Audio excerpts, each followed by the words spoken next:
रही रही के खूब दुखाला हो, दर्द न अब सहाला हो।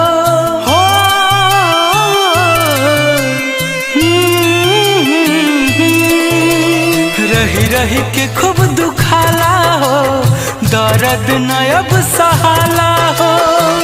काहे खाती हो लाई प्यार,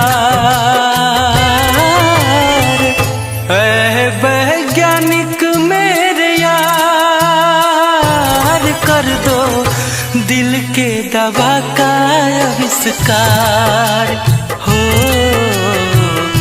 ऐ वैज्ञानिक मेरे यार, कर दो दिल के दवा का आविष्कार।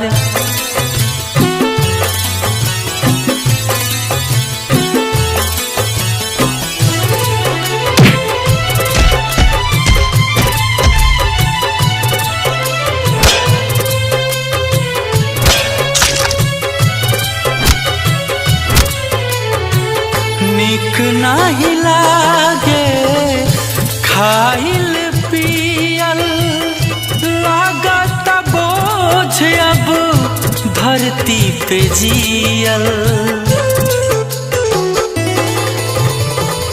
निक नाही लागे खाइल पियल, लागत बोझ अब धरती पे जियल।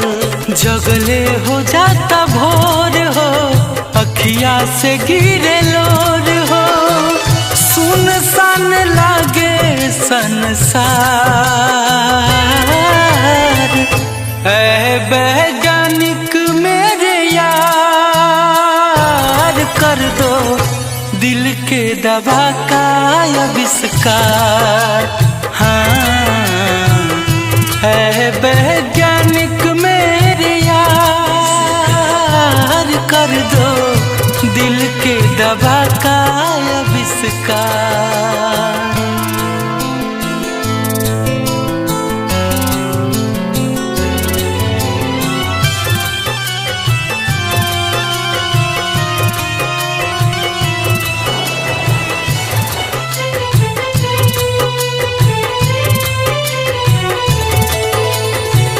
काहे खातिर राम जी बनौले दिल रे, एह के संभारल बा बड़ा मुश्किल रे।